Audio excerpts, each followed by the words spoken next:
Good morning. I'm Savannah Sellers. Joe's on another assignment this morning. Thank you for joining us. Happy Memorial Day. And thank you, of course, to those who have served our country. We're going to begin this morning with that severe weather heading towards the East Coast today after the deadly round of storms battered the South and Great Plains this Memorial Day weekend. The series of storms spawned tornadoes, brought heavy winds, torrential rains, and flooding that left at least 19 people dead. In Benton County, Arkansas, 3 people died, and local officials say multiple people were injured as a result of the storms. Emergency response teams were on search and rescue missions throughout the night there. And in Oklahoma, there is a wide path of destruction where multiple tornadoes were reported. Some areas even saw hail as large as 2 inches in diameter. Violent storms slammed parts of Texas, overturning 18-wheelers and destroying homes and toppling power lines. This right here is a bird's eye view of the hard-hit city of Valley View, Texas. This took a direct hit from the tornado. Here's one resident describing the frightening moment when it hit. It went boom, like we got hit by lightning or something, and then you could whistling. It's scary. It's the worst I've ever experienced. Meteorologist Michelle Grossman is tracking where the storm is headed next, and we are also going to speak with a Texas man who survived that direct hit from a tornado by taking shelter at a gas station there. First, though, let's get to NBC News correspondent Priscilla Thompson. Well, good morning. Sadly, the death toll for these storms that came in over Memorial Day weekend has now risen to 19 people, including 2 children. And when you look at the devastation all around, you begin to understand how that might have happened. Here in Valley View, Texas, you can see this car, the windows completely blown out. But to give you a sense of what happened here, this car was likely parked in that gas station parking lot as more than 100 people, according to the governor, were sheltering inside as that tornado came through here. And as you can see, the roof completely caved in on them. But incredibly, no one was injured and no one died, according to residents and officials. But of course, sadly, that has not been what we have seen across this area and other states like Arkansas, where we have seen those total of 19 fatalities as dozens of tornadoes ripped across the South and the Midwest over the weekend, hitting places like Missouri, Kentucky, Texas, Oklahoma, Kansas, and that severe weather remaining on the move again today. And we have been talking to residents in some of the hardest hit areas, including some of those neighborhoods where they say that they lost lives, they lost neighbors. And what we've heard is that a lot of folks were out celebrating graduations at graduation parties when the storm rolled in. They tried to get home as soon as they could, and that's when they started getting the alerts about tornadoes. One woman telling me that she sheltered in her home with her husband and 5 kids, ages 3 to 18 years old, inside of a closet, and they came out to find the entire second floor of their home gone. Another woman holding on to a doorknob in the hallway as she felt the wind lifting her up, and so many people just grateful to be alive today, even as they are dealing with this devastation all around. Back to you. All right, Priscilla, thank you so much. Well, Hugo Parra joins us now, and he was inside that Shell station in Valley View, Texas, that was just behind Priscilla. This took a direct hit from the tornado. Hugo, thank you very much for joining us. Just first, tell me, I know you were with quite a few members of your family. There were many other people that were in this gas station as well. First, just tell us, how are you doing this morning? Good morning. Well, we are very surprised that we stay alive, because this was terrific. I give thanks to God that we survived this terrific tornado. Absolutely. So I know you and your family, tell me if this is right, you were driving as the storm approached. You get this call that you need to take cover. I understand your daughter is pregnant. Tell me about the series of events from when you were on the road to when you actually end up in that bathroom taking cover. Well, when I was close, my mom called me and she said it was a tornado warning.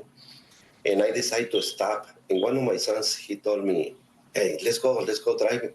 I say, no, we have to stop, because if the wind catch us on the freeway, we don't count it. And then we stop it. I say 20 minutes, it's going to pass away, because the warning, it was on Gainesville.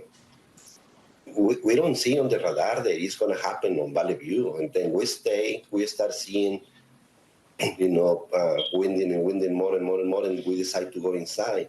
And then it was a people over there, they was on the restaurants.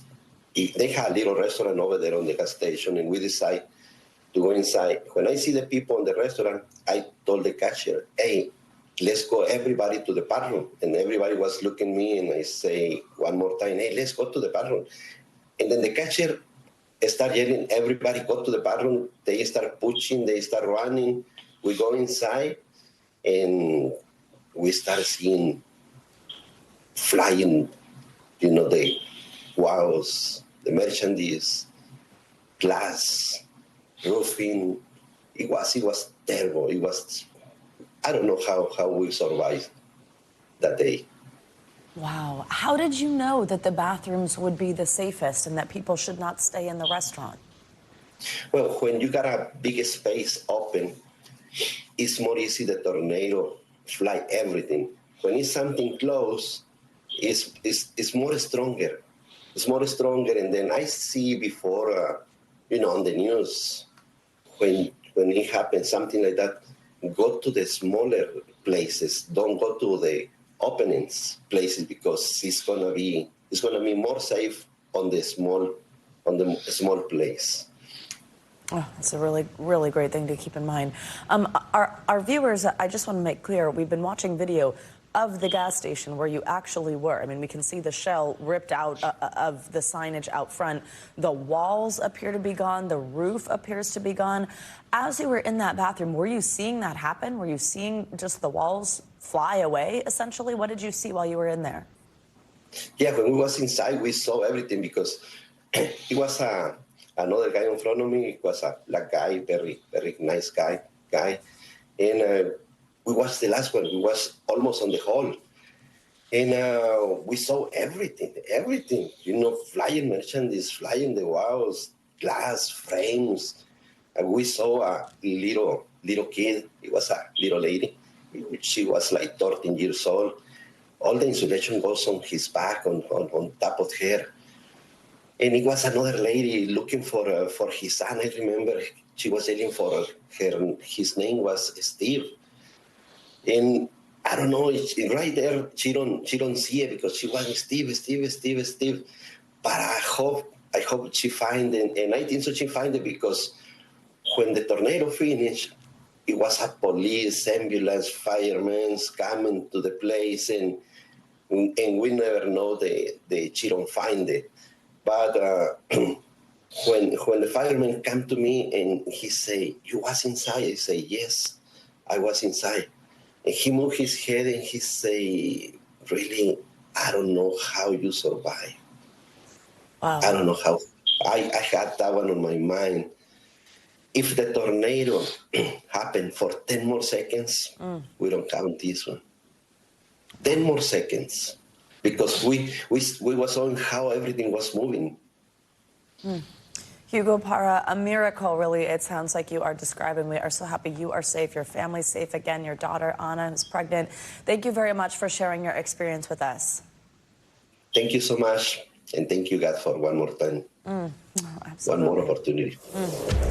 Well, after this weekend of extreme weather, let's, of course, bring in meteorologist Michelle Grossman. She's going to tell us the latest on some of these severe storms now moving towards the East Coast after these horrific events that we've just been talking about. Michelle, good morning. Good morning, Savannah. Yeah, the bullseye will be the East Coast today. We're looking at storms right now. Now, the good news is we're not going to see what we saw over the weekend, but still impactful storms. So you need to remain weather aware, because we're looking at really heavy rainfall with any of these storms.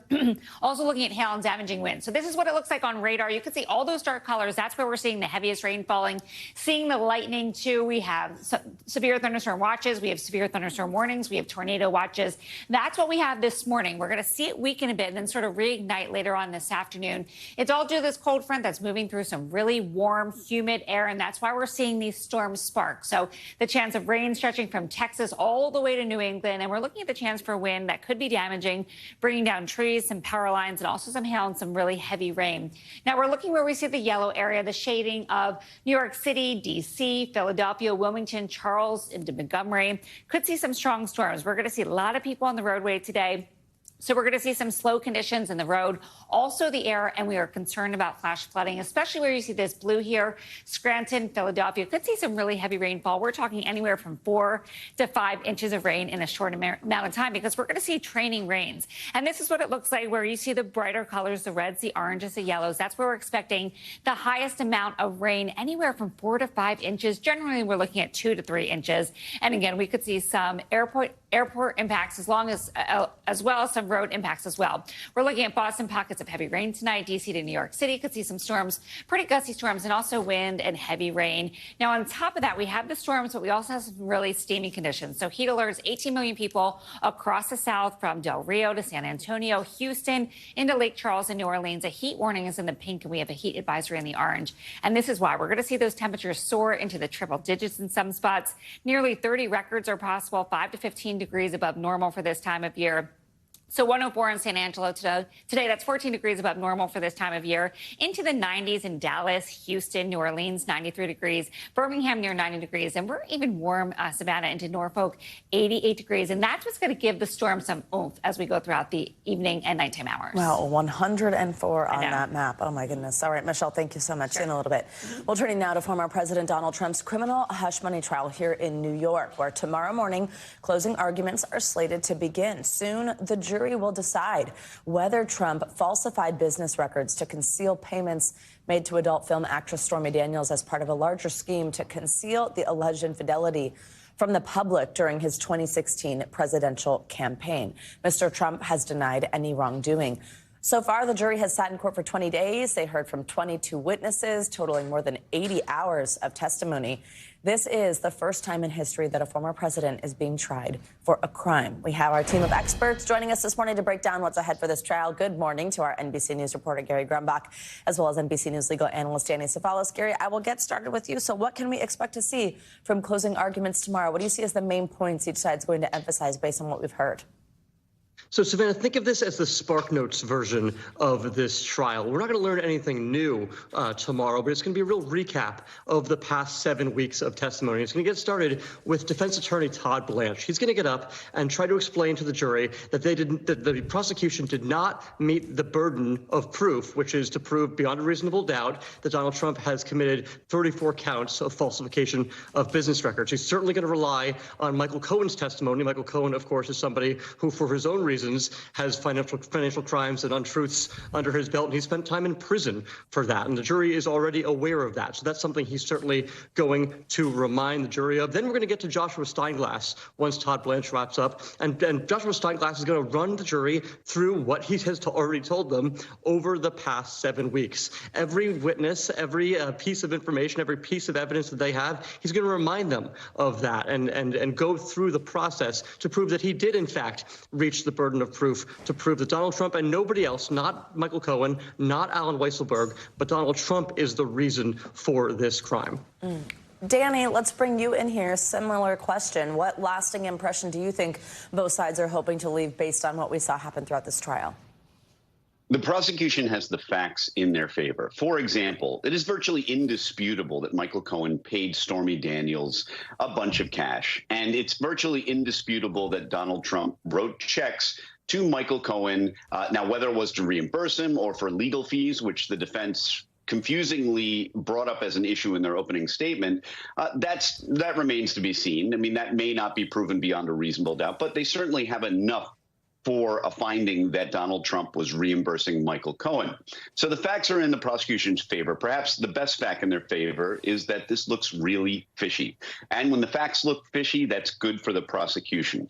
Where the defense has some strength is the legal argument. And I hadn't really thought about this very much throughout the trial until we got to the charging conference. And when I realized how complicated some of these legal issues are, that even we legal analysts were having some difficulty sort of following the argument along in real time, I realized that might be a ray of sunshine for the defense, that confusion, that complexity of the legal issues involved. For example, did Donald Trump cause these false entries to be made? I mean, did he walk over and write them with his own pen? Probably not. But what does it mean to cause these documents to be made? Those are areas, that and the absence of Alan Weisselberg, that probably helped the defense in a case that overall the facts look really bad. Gary, when do we expect to see the jury get this case? What happens once Judge Merchan gives the jury those instructions? So we expect Tuesday to be a full day of closing arguments. Jury's going to go home for the day. And then on Wednesday, we expect Judge Merchan to read jury instructions to the jury. And we expect that to take about an hour. This is going to be some of the usual instructions saying you cannot use specific pieces of evidence. You have to think about this in this case only, not anything else you know about Donald Trump from outside of this case. And that's going to take about an hour. And then the jury has the case. This is something that some Americans have been waiting for years. Other Americans have been thinking it's even reprehensible we even got to this point. So jury starts on Wednesday, deliberating. We expect them to go Wednesday, Thursday, as long as it takes. They'll go home for the weekend, but as long as it takes for them to reach a verdict or not, we'll see what happens. Savannah? Danny, as this comes to a close, let's look back at the witnesses that took the stand during the trial. Who do you believe gave the most compelling testimony? What kind of evidence is the jury going to go through that you think might be the most convincing?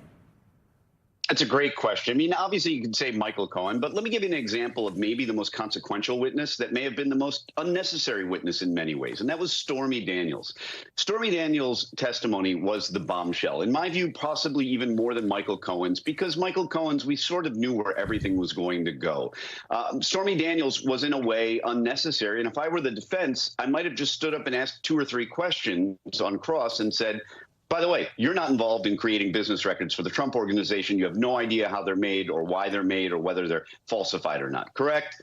Correct. Okay, bye-bye. Take care. Instead, Stormy Daniels turned into a real problem for the defense because, as I suspect, and I think we'll find out in a few years when news leaks out, that probably Donald Trump may have pushed his lawyers to push Stormy Daniels about whether or not he had sex with her, which is a completely inconsequential fact in this case. So Stormy Daniels may be remembered as the most consequential witness for another reason, because she may have created the only or main appealable issue in this case.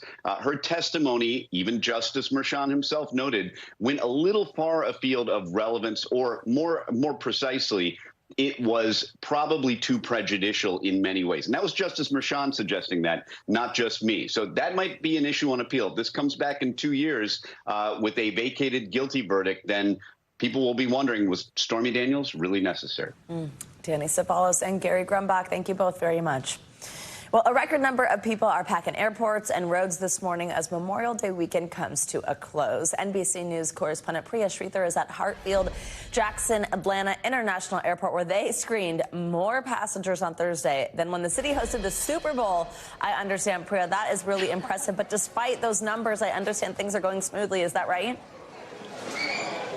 Yeah, that's right. Record-breaking travel, Savannah, this Memorial Day weekend. AAA projected that this was going to be the busiest weekend for Memorial Day travel in the last 20 years, breaking records when it comes to the number of people who are actually going to be road tripping. 44 million Americans were expected to travel at least 50 miles away from home this Memorial Day travel weekend, and the vast majority of those, about 38 million, were going to be doing so on the roads. But as you mentioned, the TSA actually shattered records this past weekend, screening 3 million passengers on Friday alone. That broke the record that was set on the Sunday after Thanksgiving. And 18 million people so far, as you just saw right there, have been screened between Thursday and Sunday. That doesn't even account for what's going to happen today. But as you mentioned, things have been going fairly smoothly so far, even despite the fact that we've seen some weather across the country this weekend. As of right now, today, there have been 635 delays around the United States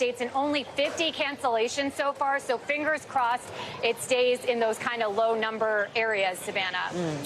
Priya, AAA expected 44 million Americans to travel more than 50 miles from home this weekend. That was the specific number. But most of those people are going by car. You can imagine that makes sense if you're going in that 50-mile range. Tell us about roads, gas prices, what it's like for drivers today.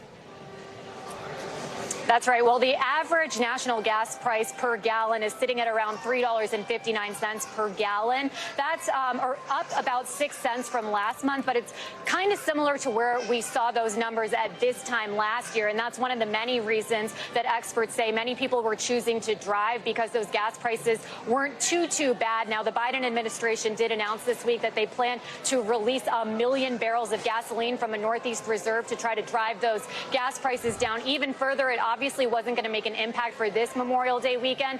But as I mentioned before, AAA was projecting that there was going to be a lot of traffic this weekend, bumper to bumper traffic. So if you are planning a return trip home, try to drive after 7 p.m. if you can and avoid the hours between 3 and 7. That's when they're anticipating the most traffic, Savannah. All right, Priya, thank you so much. Well, today, President Biden will mark Memorial Day by laying a wreath at the tomb of the unknown soldier at Arlington National Cemetery. The president is also expected to deliver remarks at Arlington to remember and honor the soldiers who made the ultimate sacrifice. NBC News senior White House correspondent Kelly O'Donnell joins us from outside the White House. Kelly, good morning. So what can we expect to hear from the president today? Good morning, Savannah. This is an annual tradition where the president, as commander-in-chief, honors the nation's war fallen by going to Arlington National Cemetery, placing that wreath, and talking about the importance of service. So I would expect that the president will talk about the complex world in which we live and the sacrifice that not only certain service members but also their families have, and the impact it has on the country. He may also talk about areas where his administration has tried to bolster support for military families through various programs. And I would not be surprised if he referenced the service of his own late son, Beau Biden. And the president often makes the connection that he believes that Beau Biden's service in Iraq, being next to burn pits, contributed to the cancer that ultimately claimed his life. And the anniversary of Beau Biden's death is coming up May 30th. So this is a tradition where the president is talking about the place of the United States in the world and how the military supports the values and the freedoms that we all enjoy. As many people have a holiday with family and with picnics and with the fun things that start off summer, this is the time when people really think about the original purpose of Memorial Day. Savannah? Absolutely. And so important that we all take a moment and reflect on that today, Kelly. Over the weekend, also, President Biden delivered the commencement address at West Point Military Academy. Tell us about what he said there. And did this look like a campaign speech? Was it a moment where it sort of felt like it was serving that purpose as well? I would say it did not look like a campaign speech because, again, the commander-in-chief addressing a commencement address for a military academy is its own kind of event. But there are themes we can certainly hear in what the president had to say that speak to the kinds of issues and the kinds of choices that are involved in the election. And so to that sense, we can see things in the president's remarks to the cadets that are critical. He talked about adherence to the Constitution. He talked about defending democracy. Those are issues that will play out in the campaign. Here's a portion of what the president had to say. Cadets, make no mistake. There remains a hard power world.